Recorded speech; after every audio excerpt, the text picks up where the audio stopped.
Don't sound like a native.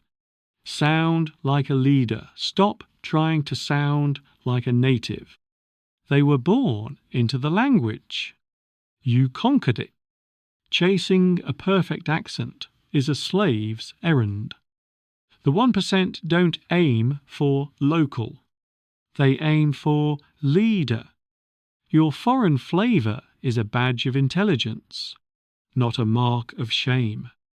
Stop blending in. Start ruling. Listen. Look at the person you've been trying to mimic. The native speaker. For years, they have been the ghost haunting your progress. You listen to their vowels, you obsess over their slang, and you feel a pang of shame. Every time your foreign tongue betrays you, you have been told that perfection is the goal, that sounding like someone from London or Los Angeles is the ultimate prize. This is the linguistic plantation. It is a mental cage designed to keep you in a state of perpetual inferiority. Your teacher lied to you. They told you that your accent is a barrier. In the Oasis, we know the truth. Your accent is not a barrier. It is a high status signal. Today, we are going to perform a coup d'etat on the native myth. We are going to stop trying to sound like a local and start sounding like a master. The 99% are mimicry slaves. They spend thousands of dollars on accent reduction courses, trying to erase their identity. They believe that if they can just blend in, they will be accepted. But acceptance is the goal of a follower. Impact is the goal of a leader. When you try to sound 100% native, you are hiding your history. You are hiding the fact that you have mastered a second, third, or fourth language. A feat that most native speakers are too lazy to even attempt. The 1% have realized that a global accent is a mark of high intelligence. It signals to the world that you are a bridge builder, a world traveller, and a warrior who has conquered multiple realities. Why would you want to sound like someone who has never left their hometown when you can sound like someone who owns the world? I promise you a paradigm shift that will shatter your fluency illusion. English no longer belongs to England. It no longer belongs to America. It belongs to the global elite. There are more non-native speakers on this planet than natives. We are the majority. We are the ones driving the global economy, the global science, and the global culture. The 1% have stopped seeking permission from the native world. They have seized the language and made it their own. They don't aim for accuracy. They aim for authority.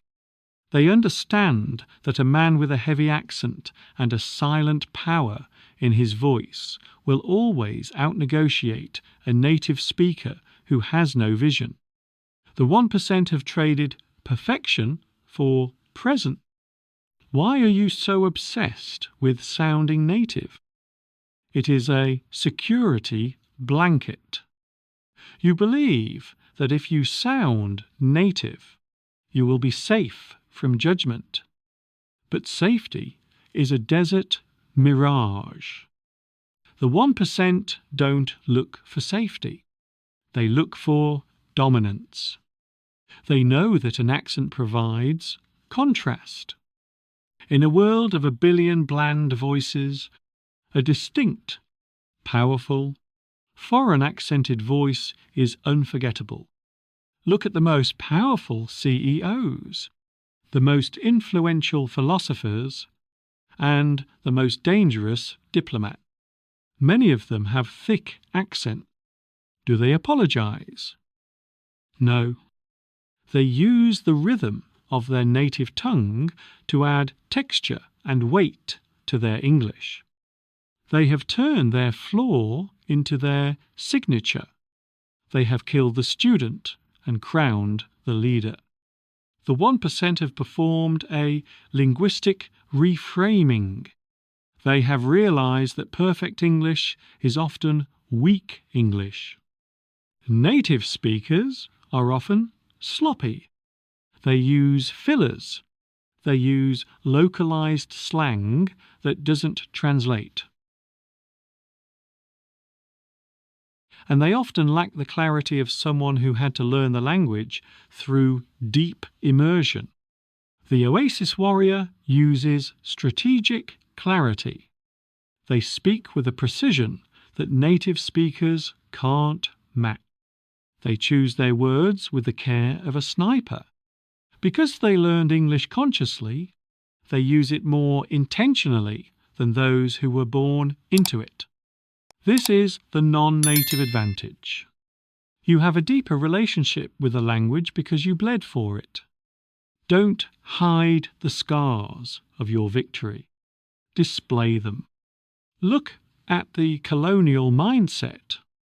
It is the belief that the center of the world is somewhere else. You feel like a guest in English because you haven't claimed ownership. The 1% have performed a linguistic land grab. They have decided that English is their primary tool, regardless of where they were born. They don't study English. They inhabit it. When they speak, they aren't trying to get it right for a native audience. They are speaking to be heard by the entire world. They have a universal frequency. They realize that if they speak with enough inner certainty, the world will adjust its ears to them. They don't fix their accent.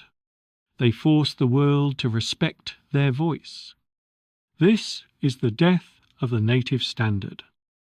The standard is a moving target designed to keep you buying books and courses. It is the linguistic carrot on a stick. The 1% have burned the stick. They have realized that fluency is not a destination. It is a state of mind. It is the moment you stop asking, "Is this correct?" and start asking, "Is this moving?" If your words move the crowd, they are correct. If your words close the deal, they are perfect. If your words inspire a movement, you are more fluent than any native speaker who is currently wasting their life in front of a television. The Oasis is a place where impact is the only grammar that matters. The 99% are trapped in phonetic insecurity. They worry about their R's and their L's. The 1% are focused on rhythmic command. They know that humans respond to the music of a voice, not just the math of the phonemes. They use their native rhythm to give their English a primal resonance. They have a linguistic swagger. They don't try to hide their origins. They use them as a foundation. A French person speaking English with the rhythm of Paris is romantic. A German person speaking English with the rhythm of Berlin is direct. A Vietnamese person speaking English with the silent power of the Oasis is unstoppable. Your accent is your cultural DNA. Stop trying to bleach it. Ask yourself, if you sounded exactly like a native speaker tomorrow, would you actually be more powerful? No. You would just be one of them. You would lose your edge. You would lose your story. You would lose the warrior spirit that comes from the struggle of the desert. The 1% embrace the struggle. They love the fact that they are foreign. It makes them a mystery. It makes them an enigma. It makes them the most interesting person in the room. They have realized that in the globalized world of 2026, native is boring. Mastery is what people pay for. Leadership is what people follow. This is the coup d'état of your identity. We are shifting from mimicry to mastery. We are leaving the classroom where we were told we weren't good enough, and we are entering the oasis where our voice is the law. We are trading the soft safety of being a local for the hard power of being a global leader. Your accent is not a defect. It is a vibration of success. It tells everyone that you have the brain of a genius and the heart of a traveller. Are you ready to stop being a copy and start being the original? The 1% are waiting for you, but they will only listen to those who speak with authority. If you are ready to stop chasing native and start commanding as a leader, type Global Master in the comments. Let the 99% stay in their accent reduction classes. We are moving toward the oasis. I am watching to see who has the pride to keep their flavour. Part 1. The authority protocol. Command over correctness. Listen to the speed of your panic. When you feel insecure about your accent, you tend to speak faster.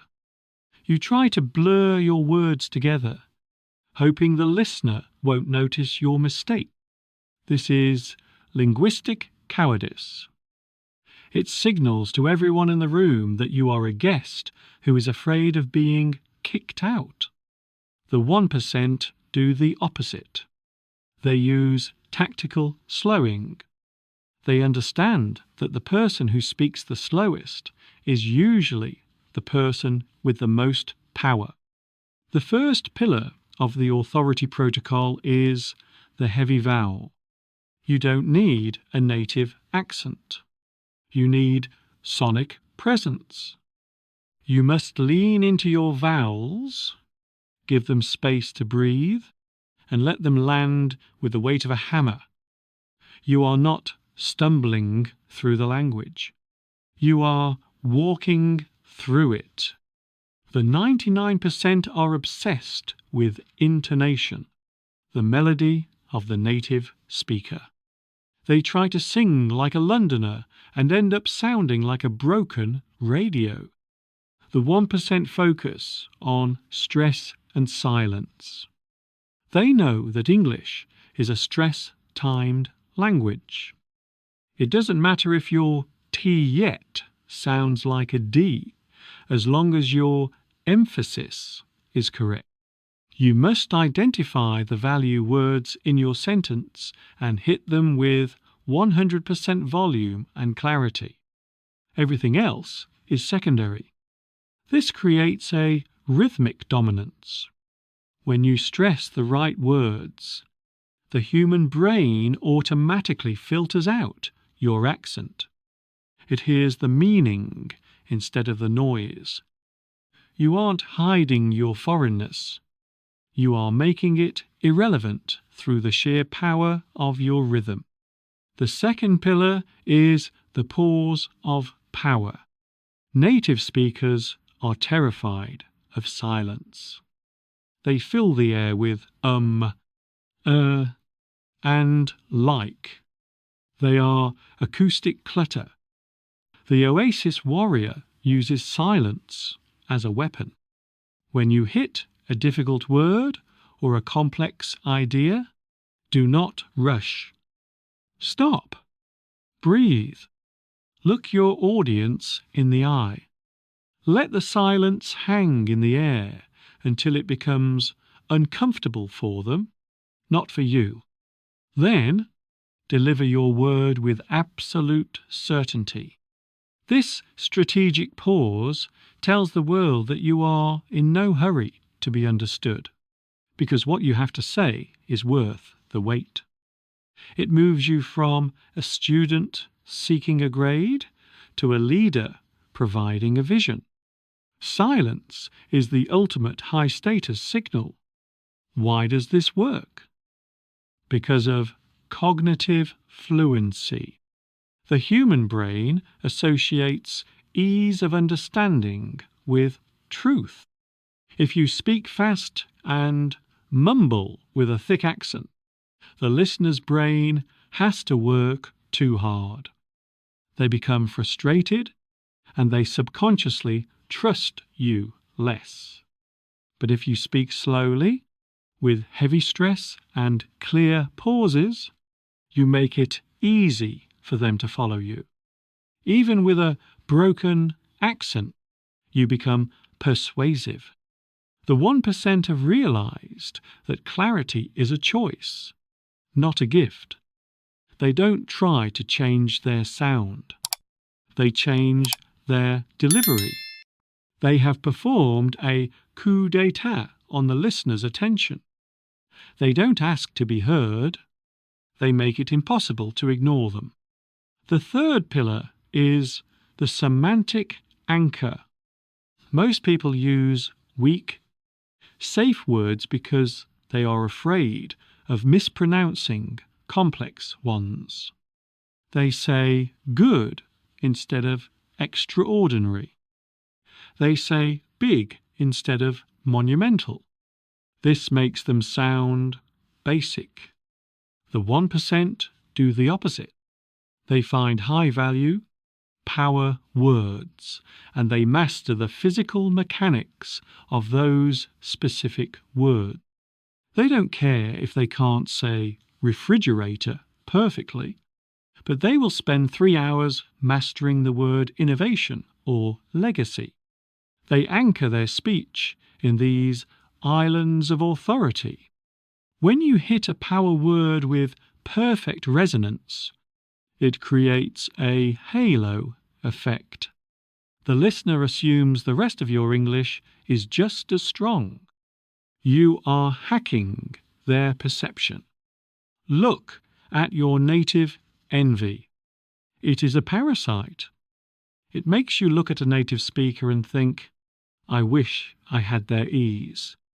But that ease is often laziness. Native speakers often have no verbal architecture. They haven't had to build their language from the ground up. You are a linguistic engineer. You understand the gears and the levers of English in a way they never will. The 1% use this structural advantage to build sentences that are more logical, more balanced, and more impactful than a native speaker's casual chatter. They don't want to sound like a local at a bar. They want to sound like an oracle on a stage. They trade naturalness for gravity. This is the silent power of the Oasis. It is the realization that fluency is a measure of influence, not accuracy. If you can walk into a room, speak 10 words with a thick accent, and change the direction of a company, you are more fluent than the most articulate poet in the desert. The authority protocol is about ownership. You own your breath. You own your pace. You own your mistakes. When you speak with sovereignty, the world stops checking your grammar and starts checking your intent. You are no longer a foreigner trying to fit into their world. You are a master inviting them into yours. Ask yourself, Are you a mimic or a maker? A mimic tries to copy a sound they don't own. A maker uses the tools they have to build something new. The 1% are linguistic makers. They have created a global standard that is higher than the native standard. It is a standard of clarity, power, and purpose. The desert is full of people who sound native but have nothing to say. The oasis is full of people who sound different but are changing the world. Burn the accent reduction books. Stop the mimicry. Activate the protocol. The 1% are waiting for your authoritative voice. The protocol is active. The authority is set.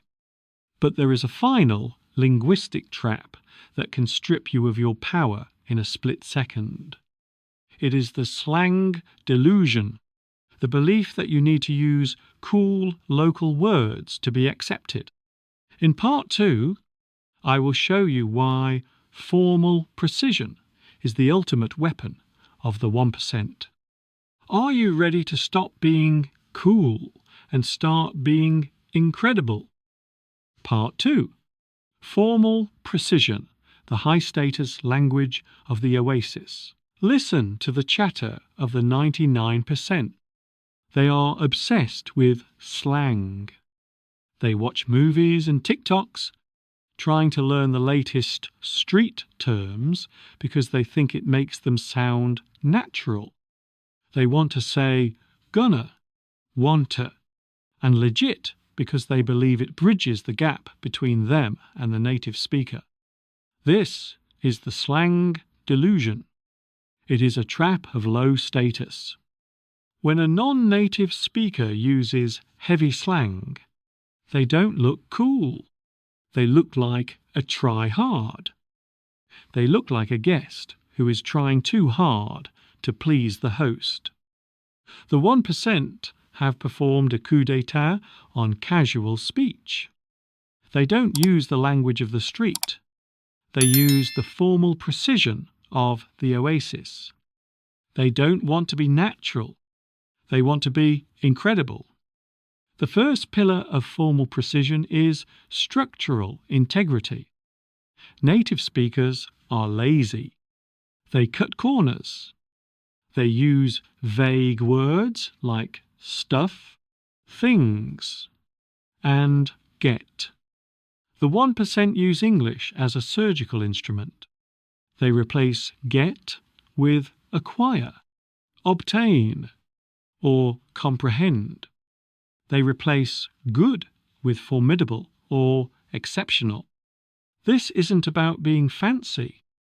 It is about being specific. Precision is a high status signal. It shows that your mind is organized, disciplined, and capable of nuance. When you use formal structures, your foreign accent stops being a defect and becomes a sophisticated layer. People don't hear a foreigner. They hear a scholar of power. They don't hear broken English. They hear refined thought.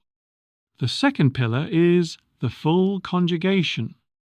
Most learners try to mimic the slurred speech of native speakers, the contractions and the dropped endings. They do this because they think it sounds fluent. In reality, it just sounds muddy. The Oasis warrior does the opposite. They enunciate every T. They use full forms. I do not know instead of I dunno. We are going to instead of we're gonna. This creates a linguistic gravity. It makes your speech slower, heavier, and more intentional. It forces the listener to slow down to your pace. You are not struggling with the contractions. You are choosing the full weight of the word. This is the aristocratic signal. You have so much time and so much power that you don't need to hurry your syllables. Why does this work? Because of social perception. In every culture, formal language is associated with education, wealth, and authority. When you use formal English, you are subconsciously hacking the listener's hierarchy. You are moving yourself from the student category to the expert category. If you use slang and you make a grammar mistake, you look uneducated. But if you use formal, precise English and you make a grammar mistake, it looks like a stylistic choice. It looks like the eccentricity of a genius. The 1% use formality as a shield. It protects their errors and amplifies their silent power. They would rather sound like a 19th century philosopher than a 21st century influencer. One has legacy, the other has a trend. The third pillar is the semantic scale. Most people have a small vocabulary that they use for everything. They are linguistic generalists. The 1% are semantic specialists. They have a small set of precision words for every emotional and professional state. They don't say, "I'm sorry." They say, "I apologize for the oversight." They don't say, "I think." They say, "I have observed a pattern." By using scaling words, you move the conversation from the emotional to the analytical. You take control of the narrative. You aren't just talking, you are defining reality. The 99% are passengers in a conversation. The 1% are the linguistic pilots.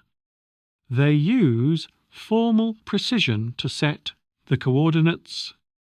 Look at your coolness trap. You are afraid that if you speak formally, people will think you are stiff or robotic. Let me tell you a secret. In the Oasis, we don't care about being stiff. We care about being effective. A robot is more efficient than a human. A robot doesn't stutter. A robot doesn't doubt itself. If sounding robotic means you are 100% clear and 100% authoritative, then wear that metal skin with pride. The 1% have realized that casualness is for people who are already at the top and can afford to be messy. You are a warrior in ascent. You cannot afford to be messy. You must be polished. You must be sharp. You must be Oasis grade. This is the silent power of formal precision. It is the realization that fluency is a weapon of class. You are no longer trying to fit in with the native speakers in the desert. You are trying to rise above them. You are building a third culture, the culture of the global elite who speak English as a high art. This is why your foreign flavour is an asset. It adds a mystique to your formality. A native speaker speaking formally can sound like a lawyer. A non-native speaker speaking formally sounds like an emperor in exile. It is a much more powerful vibe. You aren't copying their language, you are upgrading it. Ask yourself, do you want to be natural or exceptional? Natural is what everyone else is. Exceptional is what the 1% are. Formal precision is the bridge from the mimicry of the slave to the mastery of the king. It is the coup d'état of the dictionary. Burn the slang books. Stop watching the slang TikToks. They are brain rot for your fluency. Start reading the thinkers. Start listening to the architects. Inhabit the high-status language of the Oasis. The 99% will be legit and cool in the sand. You will be exceptional and powerful in the light. The choice is yours. The language is precise. The status is set. But there is a final linguistic ghost that can still make you hesitate. It is the fear of the blank space. That moment when you have no formal words at all. In part 3, I will show you the authority bridge, how to maintain your high-status resonance even when you've forgotten the word. Are you ready to be unshakable? Part 3, the authority bridge. Maintaining resonance in the blank spaces. Listen to the sound of your own hesitation. In the desert, that blank space, that moment when you lose a word, is a death sentence. You panic. Your eyes dart around. You look at the floor. You apologize. In that 1 second, you have just surrendered your status. You have told the room, I am a guest who doesn't belong here. The 1% have performed a coup d'état on the silence. They don't see a blank space as a failure. They see it as a strategic vacuum. They use the authority bridge. They understand that resonance is not in the words you don't have, but in the silent power you maintain while you find them. The first pillar is the physical freeze. When the 99% forget a word, they move, they fidget, they touch their face. This is biological submission. The 1% do the opposite. They freeze in motion, they maintain their posture. They keep their eyes locked on the audience. This signals to the listener's brain that the silence is intentional. You aren't stuck. You are contemplating. By holding your physical ground, you maintain your acoustic territory. The world will wait for a person who looks like they are thinking. It will interrupt a person who looks like they are failing. You don't need the word yet. You only need the presence. The second pillar is the semantic description bridge. Instead of saying, sorry, I forgot the word, you use the formal precision we discussed to describe the concept of the word. If you forget the word infrastructure, you don't stop. You say, the fundamental physical and organizational structures, the foundation of the system. This isn't just a bypass. It is a demonstration of mastery. It proves that you understand the why behind the what. It moves you from a dictionary user to a conceptual thinker. The 1% realize that the more words you use to describe a concept you've forgotten, the more expert you sound. You are not struggling.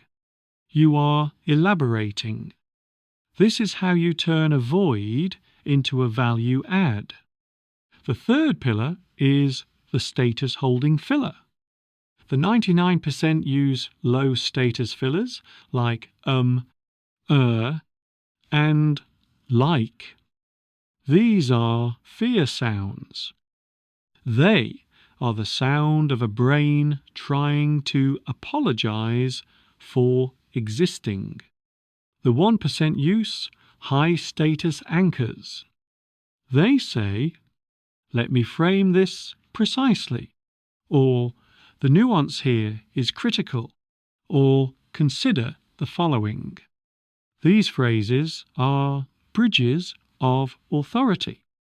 They give your brain 3 to 5 seconds of search time, while simultaneously elevating the importance of what you are about to say. You are priming the audience.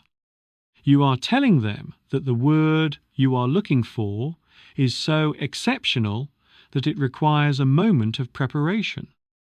You are a linguistic architect who is taking their time to select the right stone. Why does this work? Because of the framing effect. Communication is 20% information and 80% delivery. If you frame your blank space as a moment of deep analysis, that is what the audience will perceive. The 1% have a warrior's disdain for the accurate label. They know that labels are for students. Masters deal in impact. They would rather describe a world-changing idea with 10 simple, powerful words than use one perfect, complex word with a shaking voice. The authority bridge is the realization that your status is the container and your English is just the liquid. If the container is strong, the liquid doesn't need to be native. It only needs to be heavy. Look at your fluency shame one last time. It is the belief that perfect means never stopping. But look at the most powerful speakers in history. They stop all the time. They pause. They search. They weigh their words. This is the acoustic weight of a leader. A native speaker who talks at 200 words per minute is a service worker. A leader who speaks at 80 words per minute with long, authoritative pauses is a king. The Oasis is not a place of fast English. It is a place of heavy English. You must trade your speed for resonance. You must trade your mimicry for command. This is the silent power of the authority bridge. It is the coup d'etat over your own nervous system. You are training yourself to be comfortable in the void. When you are no longer afraid of forgetting a word, you are no longer a slave to the language. You become the master. You realize that English is just a series of vibrations, and you are the conductor. Whether you use a perfect word or a precise description, the music remains the same. You are unshakable. You are unforgettable. You are the Oasis warrior. Ask yourself, is your goal to be correct or to be respected? The 99% are correct and invisible. The 1% are authoritative and indelible. The native myth is dead. The authority protocol is active. You have burned the slang, you have embraced the formal, and you have built the bridge. You are no longer a foreigner trying to sound local. You are an Oasis sovereign who has claimed the language as their own. The desert is full of perfect echoes. The Oasis is full of original voices. Which one will you contribute to the world? The system is complete. The authority is absolute. But there is a final emotional anchor you must drop before you can truly inhabit this new self. It is the grief of the mimic, the final goodbye to the fake local you tried to be. In the final outro, I will show you how to celebrate your foreign flavour as your ultimate weapon. Are you ready for the coup de grace? Listen to the silence of the mimic you used to be. That person, the one who felt a sting of shame every time they were asked to repeat themselves, has just been exiled. We are holding a coronation today. We are crowning your foreign flavour as your ultimate weapon of power. You have spent years trying to bleach your identity, trying to sound like you belong to a city you've never lived in. Why? Why be a second-rate copy of a native speaker when you can be a first-rate global master? The 99% are still in the desert, chasing the mirage of a perfect accent. But you? You have reached the oasis. You have realized that your voice is not a mistake. It is a manifesto. The 1% don't seek to fit in. They seek to stand out. They understand that in a world where everyone is trying to sound the same, the person with the authoritative accent is the one who is remembered.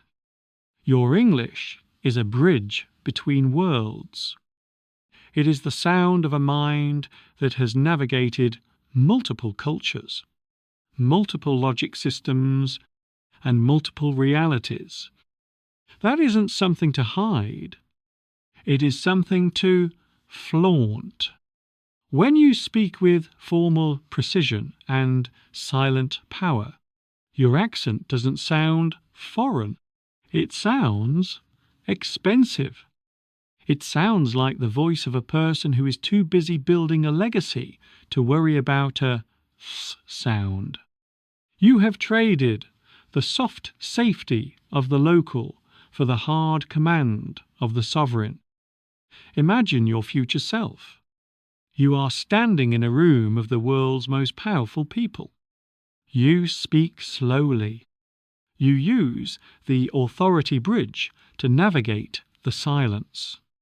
You don't use slang. You use the full conjugation of a leader. When you finish speaking, the room is quiet. They aren't thinking about your vowels. They are thinking about your impact. They are thinking about the certainty in your eyes. This is the oasis frequency. It is the realization that fluency is not about how you sound, but about how you lead. You have stopped being a guest in the English language, and you have become the owner. The 1% have a warrior's pride. They love their accent because it is a record of their struggle. It is the proof that they did the work. It is the evidence of their coup d'état over their own limitations. Do not let the 99% pull you back into the phonetic prison. Do not let them tell you that you aren't fluent enough. You are more than fluent. You are masterful. You are a linguistic architect. You are the voice of the oasis. The desert is full of perfect natives who have nothing to say. The oasis is full of imperfect masters who are changing the course of history. The native myth is dead. Your sovereign voice is born. Step into the light. Speak with formal precision. Command with silent power. The world is no longer a place you are trying to join. It is a place you are here to rule. Welcome to the global 1%.